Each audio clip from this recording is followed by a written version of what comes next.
Mike, why are we talking about Grindr on a movie talk show? Well, this is why. Grindr has started filming, and they've they're doing their first original series. According to this article on Deadline, this scripted series is being called Bridesman. Let's jump into the article real quick for a second. It says the popular LGBTQ dating app Grindr is entering the original scripted content space with Bridesman, which is set to begin production this month. And air in the fall of 2021. So later this year, it's going to air.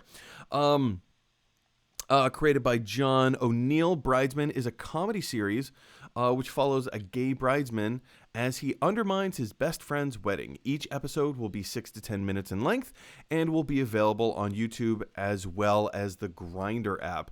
And then it goes on to say, who's in the show, who's created the show. And I would love to highlight this particular name right there, Shannon DeVito.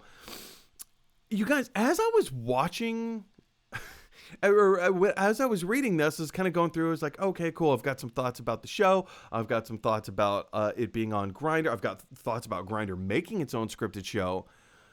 And then I read the name Shannon DeVito. And I was like, hang on a second. I know Shannon. We're friends. We go way back, a long time ago. I had no idea that she was a part of it. We haven't spoken for a while, but I had no idea that she was a part of this. So just before the show, I texted her. I was like, "Hey, can you what?" Yeah, it's crazy. I'd love to have Shannon on as a future guest and talk more about this in depth. We're not going to do that today, unfortunately. But yeah. So this particular show on Grindr called Bridesman, I think is a really interesting idea.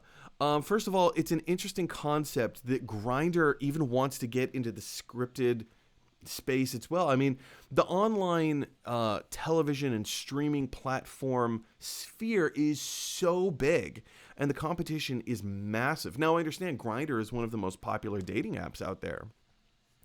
But for them to, I'm not going to say that they're going to switch formats. They're going to add, like an additional thing into their service that they already offer. So, like with Amazon Prime and, my goodness, Disney Plus and Netflix and Hulu and HBO Max and everything else, Apple TV Plus, everything else. This is an interesting thing because as it says, that each episode will be between 6 and 10 minutes in length. Of course, that brings to mind Quibi. They're trying to have like this micro short content.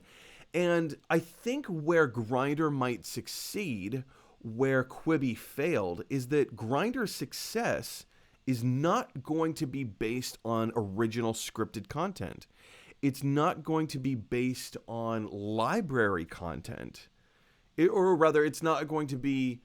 It's not going to need that type of content. It already is fully functional as a dating app. That's how it supports itself. That's how it makes money. So to offer an additional service is say, hey, you want to watch 6 minutes of this television show? The episode is only 6 minutes long. Check it out. Or, 10 minutes or 8 minutes, however long it is. Check it out. See if you like it. They have a little bit of talent behind it. It's an original idea, and it's the kind of production that isn't going to cost. How much money did Quibi spend making their shows? A ton. And they got huge name actors like Kevin Hart, Dave Bautista, lots of like big name people who were very, very expensive. I don't recognize a lot of huge names in this except for Shannon DeVito. She's very expensive in herself. But, that aside, of course, I'm being very facetious. But Shannon's wonderful. Oh man, I could go on and on and on about her. She's a complete delight. So, I mean, I don't know. This is just a really interesting concept. A really interesting, and plus the concept of the show itself. It's. I mean, it sounds like My Best Friend's Wedding is what it sounds like. It's kind of the LGBTQ version of My Best Friend's Wedding, but as like a television show that's like really micro short. I don't see anything but an upside here, but maybe you guys have a different take on it. Do you think this is not such a great idea for for a direction of Grindr to go in? Do you think they should just stay in their lane and do what they know, which is just maintain the dating app? Or do you think that is ambitious and creative and maybe a good move for them to kind of like break into the scripted series realm a little bit? What are your thoughts? I'm interested. Jump on down to the comment section below and let me know what those are. Hey everybody, thanks for watching. If you like this video, click like. If you really like this video, click subscribe. And if you really, really like this video, click share. Because that is exactly what Pee Wee Herman would want you to do. Ha ha ha!